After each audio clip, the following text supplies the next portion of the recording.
Welcome to our video series on improving your copywriting. In this video, we'll offer an overview of getting more responses from your written copy.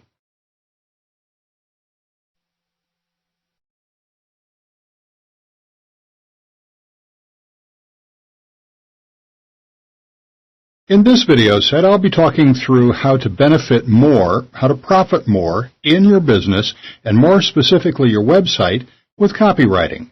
What this video set isn't is an all questions answered copywriting course, because that's beyond the scope of these videos, and there are many products and even websites that offer great information on copywriting. So if you're new to the subject, or you're interested in really getting into the nitty-gritty of the subject, then there are many good courses for that. So what these videos will focus on will be how to take any copy you're already creating and make it a lot more responsive. For example, if you've written a letter which you're sending to people to, let's say, get leads for your business, what I'll be talking through in these videos will be several ways to make your copy even more responsive, so you get more leads from the same number of letters mailed out. Let's say you mail out 1,000 letters, and you're initially getting a 1% response, so you're getting 10 leads. Hopefully, by applying some of the tactics I'll be showing you, you can bump that up to where 1,000 letters will bring you, who knows, perhaps 2 or 3 or 5% response. So you get 20, 30, or 50 leads. So for the same amount of money spent, you'll be making a lot more, and that's really the point of copywriting. It's the presentation on the page, either the web page or the printed page or even an email, and the whole point is that you aren't lying, of course, but you're truthfully trying to win someone over who's interested or could be interested in purchasing your product or service or responding to your free offer. People say that copywriting is really your sales presentation in print, your presentation. The drawback is that you don't get feedback from the person who's reading it, whereas in face-to-face sales or even telephone sales, you get feedback and you can respond and change your presentation according to what people are saying. You can't do that with a written word, of course. And that means you have to think of every possible objection beforehand and try to overcome those objections, and you have to be as clear as possible right from the start about exactly who you're writing to. So what I'll be talking you through is taking existing copy, or you can even apply these tactics to copy you haven't written yet by just implementing them into your copywriting task and into the tasks of creating and reviewing and finalizing the copy. And of course, copy is never really finalized. You can always keep testing new headlines, for example, new offers, and keep incrementally improving it. Basically, what I'm trying to say here is that this set of videos takes new or existing copy and aims to make it a lot more powerful, so for the same expenditure, you get a more positive response. And when I say expenditure, I mean advertising expenditure, or the cost of sending out X number of letters to prospects, or the expense of buying Google AdWords to send traffic to your website. And what I'm going to be talking through can be applied to any sort of sales copy. Again, I say sales copy, but it's really any kind of copy where you're trying to convince someone to take the action you want. For example, it could be a small amount of copy, such as an AdWords ad, which is basically just 2 lines, or 3 lines if you include the headline.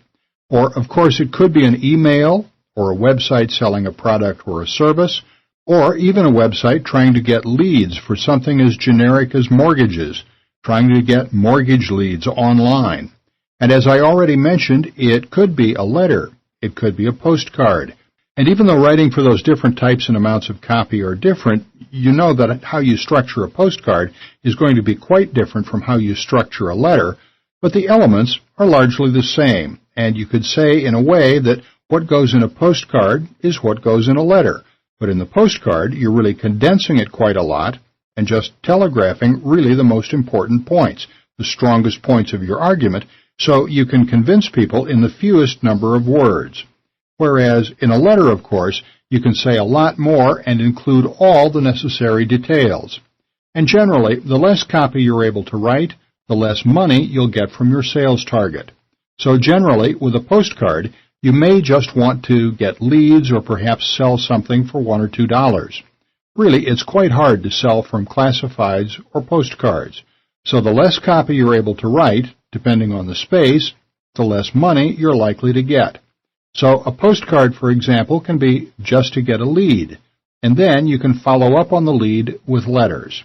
As the saying goes, it's not my saying, but it's certainly often said in reference to copywriting, the more you tell, the more you sell.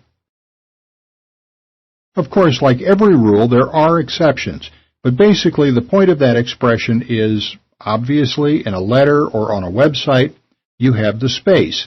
So basically, say as much as you can, or as much as it takes, to convince the person reading to respond to or take you up on your offer. Don't shorten your copy unnecessarily. Again, this isn't my saying, but it's often said that the only crime you must avoid in copywriting is being boring. It doesn't matter how long your copy is, but you don't want it to be boring. There are even letters that are 30-plus pages long, selling seminars for several $1,000s, and generally you need a lot of copy to sell something that's that expensive. So you need to include every single detail, every single counter-argument to objections, and so on. Again, you must avoid being boring in those examples, but if you choose to shorten, if you tell yourself, okay, I'm only going to send out a 4-page letter to people whom I want to attend this $5,000 seminar, you're handicapping yourself massively. So don't shorten what you're saying just to keep the message shorter, because if what you're saying is interesting and relevant to them, people will read it. You know, people read books which are many hundreds of pages. People do read things that are of interest to them. And again, the crime is being boring. So you want to avoid boring copy, but don't shorten your copy unnecessarily. What's often done, if you only have a small amount of space, like a postcard, for example, the copy is often very small type, and sometimes it may look a little bit unreadable, but again, if it interests them, they'll read it. Again, this isn't a problem if you're sending out letters or on a web page, but if you have a limited amount of space, sometimes unnecessary white space can hurt you as well, because it means you have even less space to put across your selling argument. Okay, so this is a crash course in several ways you can beef up your new or existing copy to make it more responsive. And what I'm going to be talking through applies both online and offline. As I've already mentioned, it can apply to postcards, letters, classified ads, space ads in newsletters or magazines, and online, of course, web pages, emails, and anywhere else you can advertise online. In many of these examples, there won't be a massive amount happening on screen. I will use some copy examples. I'll talk you through some copy examples and construct some copy, and in most cases, I'll do this in Dreamweaver. It's what I use to create web pages, so I feel it's good enough software to use. As mentioned, many of these examples will be relevant to websites, but of course I could just as easily create these examples in Word or even directly in emails in Microsoft Outlook, for example, so this should be fine for most of these examples. Okay, that's a quick introduction. In the videos that follow, I'll be talking you through some ways that I've used that you can use to hopefully dramatically increase the responses you get from your copy to help make your business a lot more successful and profitable.